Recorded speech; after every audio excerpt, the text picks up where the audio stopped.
Well, where do I start this week's programme? Maybe with a number.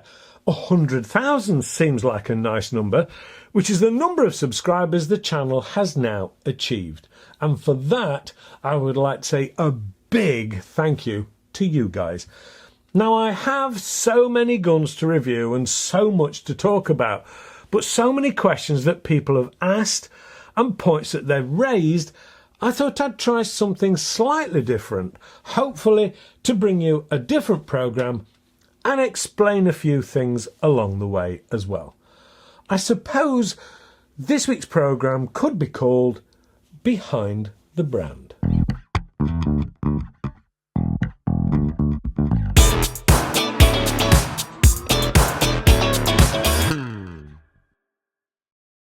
Hello and welcome to, yes, AAR or AAR on air. Well, what or who exactly is AAR?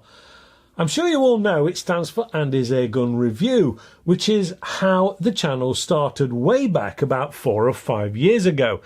It started with me watching a review of a Beretta PX4 Storm and seeing the creator calling the gun for having a stiff safety that was slightly difficult to move off safe and onto fire.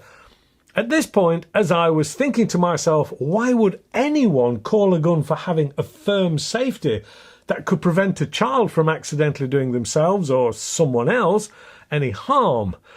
So rather than simply whinge to myself about it, why not put your morals where your mouth is and see if you can do any better? I thought. So that was the first video, and I suppose that was the start of it. You see, I worked hard in the industry I was involved in, and with the right planning I retired at 48, and after pursuing some of my other numerous interests for some time, I found myself back where I started when I was 14 years old and back in love with airguns. I had the time and the motivation and had always been a keen photographer, so this was a natural progression into doing the two things I'd always loved. This was also going to keep the old grey matter from melting away due to lack of use. Perfect! Well, at the time I thought it was, until later when you get your first troll. But more about that later.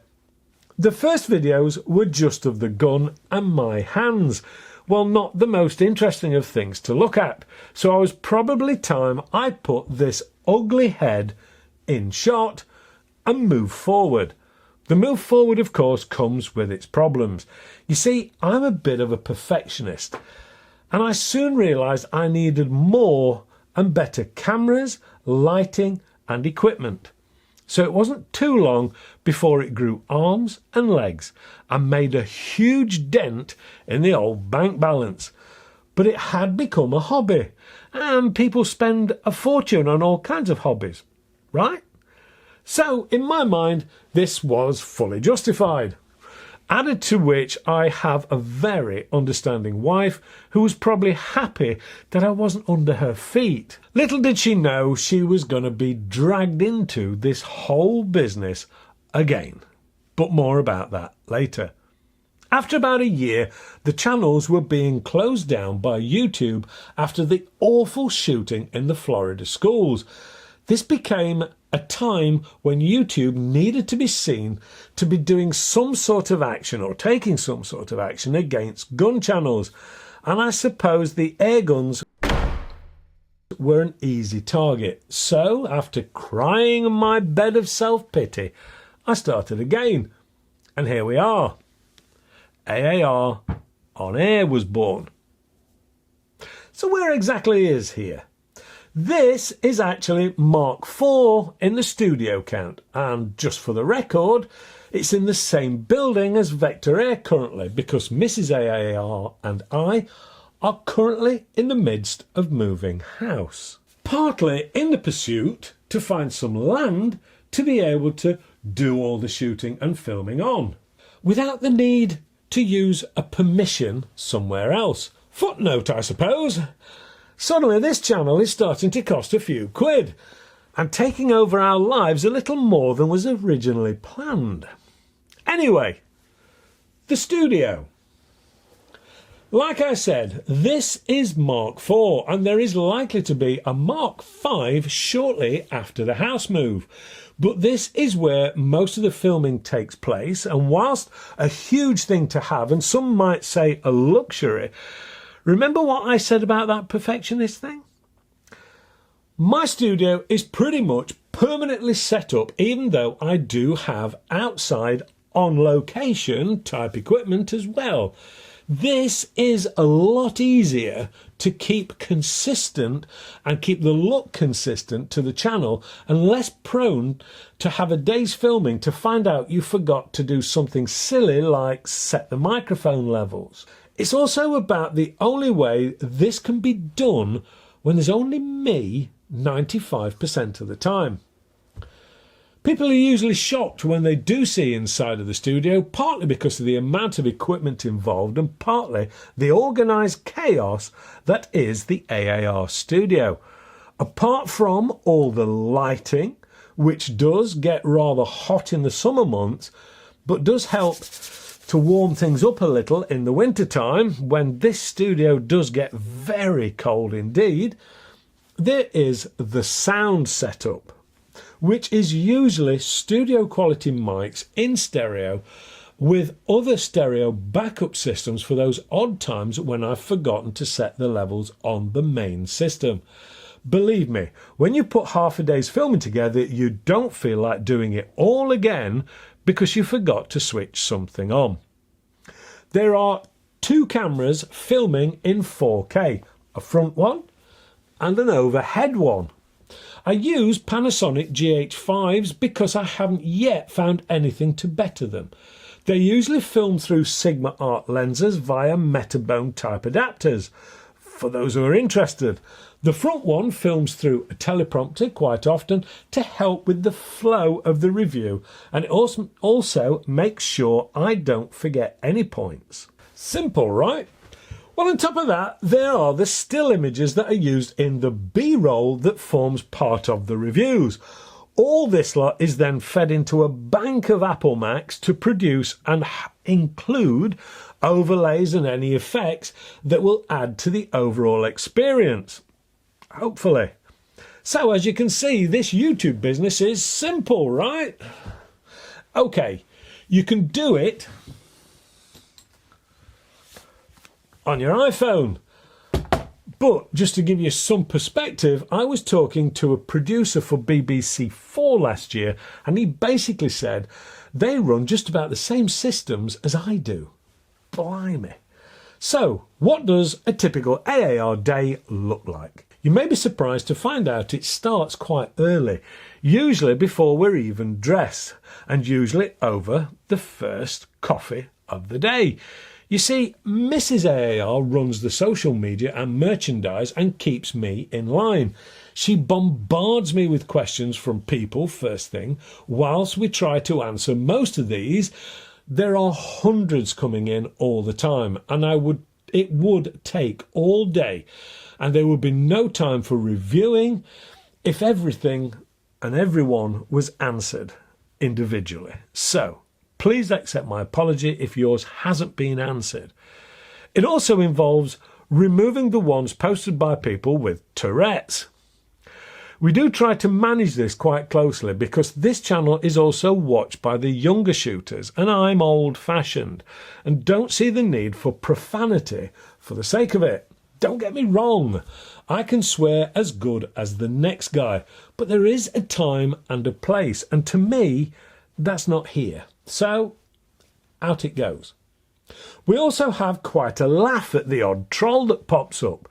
There was a time it would upset me, but that time has long since passed. We've had to look up some of the insults before because I'd never even heard of such things. I told you I was a bit of a dinosaur. At this point, it's also time to go through the list of manufacturers and suppliers from all over the world, in fact, who are asking me to review their products, some of which are really interesting. Some come with provisos, and some even try to give me a script of what I should and shouldn't say about them. Fat chance. Not surprisingly, these ones don't come to fruition and never see the light of day. Some think I'm going to do a whole programme over some paper printed targets they've dropped off their HP printer at home and think I'm going to promote them and they're going to finish up on Dragon's Den or some such thing. No. Now, a lot of the time I get asked why I haven't reviewed this item or that item. Well, I work on the principle if it's rubbish, I don't need to spend several days' work just to badmouth a company or its product and cause all the backlash that comes from it. I would rather use it and feed back to the company directly and give them the chance to improve it before taking the publish and be damned approach. It really doesn't help. So, if I haven't reviewed something, it will simply be for one of two reasons. One, I simply haven't had it yet. Or two, it was awful and it's been sent back with must do better. Sure, if something has a bit of a niggle, then I'll mention it and it's buyer beware. But sometimes, on a more positive note, we do get hold of a real gem from time to time. And then you'll see the passion come out in the review. So, coffee and the morning giggle finished with, time to check out what I've got to review. This could be from anywhere, as I've already said, but often it's from the guys and girls at Vector Air. Well, as I've said, I'm in the same building currently. So it's a great source of material to be able to review. Plus, of course, I have some influence over what they get in for me to review. Okay, Vector Air. This has been another point raised in the comments. No, it's not my company, but I do work closely with them to try and help the shooting community get different or cheaper products. And I'm not paid by them or any other company for that matter. I do get people like this guy in a recent comment, wanting me to declare my financial interests and demanding transparency. Blimey. I'm starting to feel like a politician who's being told to declare his tax returns and swearing allegiance and preparing to bat away sleaze. Well, for the record, AAR is taxed and I pay all my taxes in full, and any work I do is to hopefully entertain, educate and help the shooting community get access to quality stuff, and I try to influence the prices they can be sought for. As I've said, I'm not paid by anyone or any manufacturers. And I either buy or borrow the items that I review, in which case I don't feel I need to explain myself any further. The next thing is links. No, I'm not linked with any manufacturer, and I am definitely not linked to Drapers. And I cut that link in early 2020 and announced it in a video at the time. Why did I cut the link? Well, shall we go with my moral compass didn't tie in with theirs. You may well see my details on their website still, but I can assure you I have no association with them at all. As I'm sure you're aware, I do work closely with Vector Air because they are closer to me geographically, and as I've already said, I can have an influence on them to help benefit the shooting community. They also have a superb gunsmith in Karl there, whom I can lean on for technical advice. I must say, the times I've been there and spoken to the customers that come in, the positive response from them makes the relatively small amount of effort that I've put in and the immense amount of effort and work that Vector have put into it very worthwhile. You know, some people do find it difficult to understand there are more rewards than just fiscal ones in life. To run a channel and have a regular supply of things to review requires a link of some kind. Now, I have kept away from being sponsored by one or other of the big gun manufacturers to try and keep some level of independence. Even though I've said I'm not in the habit of just trashing people's products, I do like the ability to do more than just keep reviewing the same manufacturer's stuff every week. Know what I mean? Do I mention when Vector are putting a package together that is pretty amazing in quality or value? Yes. Usually because I'm the one who has pushed them into doing it for the benefit of you guys. I've always worked on the principle that if you look after your customers, then your customers will look after you. So I make no excuse for talking about some of these things and making the community aware so they can benefit from it. So hopefully that answers that question. Now, the other point here is putting some kind of declaration on each video to explain this. Doing this sort of thing goes down like a lead balloon, and I get all kinds of complaints if I do. So I'm damned if I do, and I'm damned if I don't. So I'll be damned if I'm going to. Whilst we have that elephant in the room, it's probably a good time to just finish this off by saying, at last count, this channel and the equipment needed to do it has cost me the price of a decent family car over the years. But it's a hobby, as I've already said. Lots of people have suggested recovering that cost by using Patreon, which I have flatly refused to do. And any income comes from the YouTube advertising alone, which has over the years helped to recover some of the outlay, but being an Airgun channel, it falls in and out of favour with YouTube all the time, and they will, more often than not, reduce or refuse this income. Hopefully that's covered off that question in full and enough explanation of my personal financial position. Anyway, back to the AAR day. The chosen gun is put through its paces and lots of notes and information taken down during the testing. Any questions or queries I may still have are aimed either at the manufacturer or passed to Karl for his slant on it. The target work is then completed, usually out at 40 metres, depending on the gun and the weather. Now, if I can't hit a barn door with it, then I go back to my BSA R10 Mark II and shoot with that. If I'm grouping tight with that, then the chances are it's the gun I'm testing that's at fault in some way. If I'm still not grouping with my BSA, then it's most likely me, and I will load up with some more caffeine and chill a while before trying again. All that lot done, it's more caffeine, and all those thoughts, findings and information get put together in some form of understandable and legible format that I can then use in the studio to create the bones of the review. The target work and general use of the gun can take a relatively short period of time or can take days and days, and can also include other people to try and get a second opinion, often to make sure I'm not being too opinionated. Goodness knows there are enough of those people out there. And one thing people seem to forget is opinions are a lot like orgasms. People are only interested in their own. Once that's all done, it's time to hit the studio and try to put together the basics of the review on film.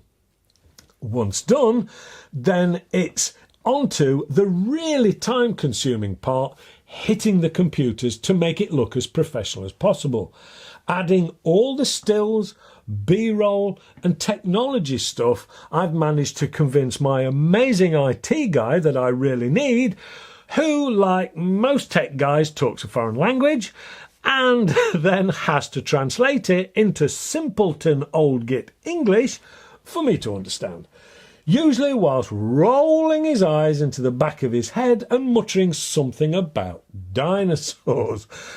Now, it would be wrong to say this is all done in one day, because I've been known to spend half a day just to film an effect that lasts around 10 seconds, or a day out shooting a gun because it needed a lot more space to be safe. Fortunately, I have two things.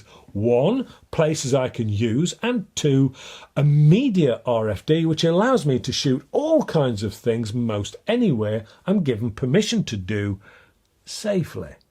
So it can easily take several days to put a 15-minute review together fully.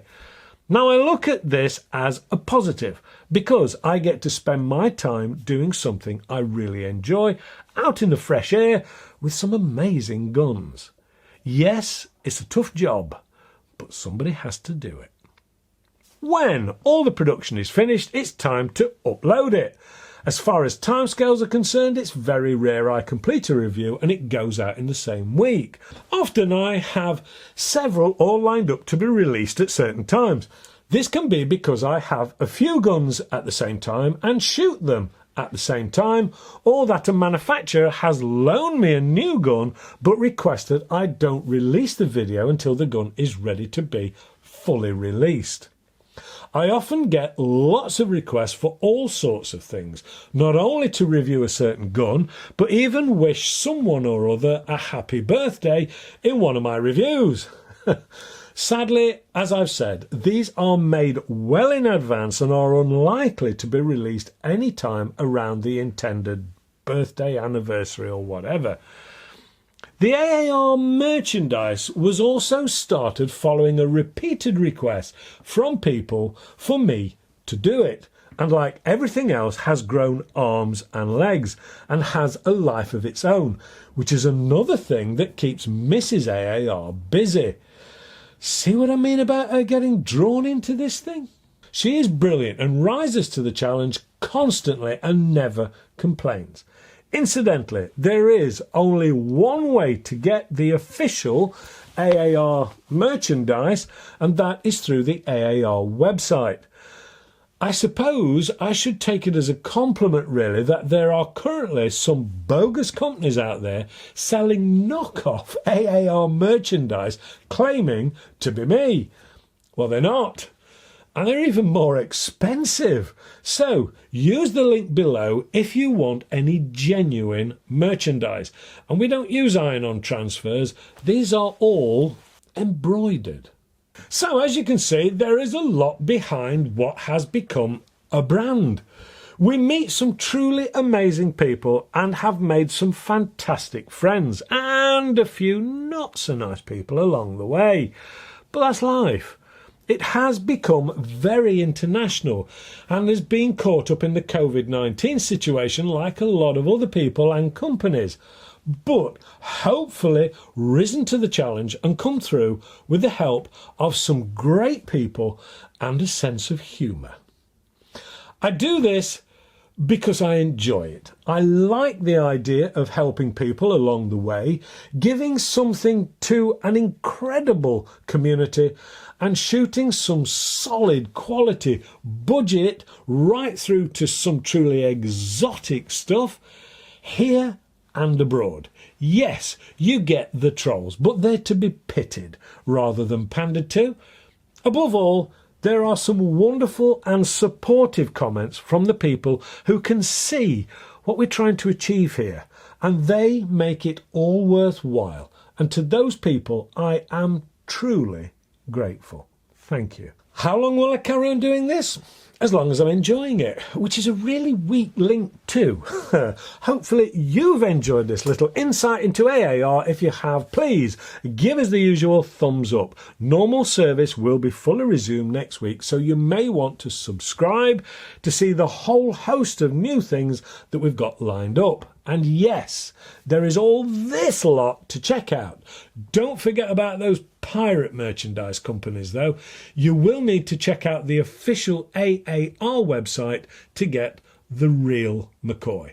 And of course, a shameless plug to the guys who supply me with most of these things to be able to review and who keep me busy too. Above all, thank you to you guys for your support and helping the channel reach that amazing 100,000 subscribers. Thank you again. Stay safe and shoot safe, and hopefully I'll see you next week Thank you so much for watching.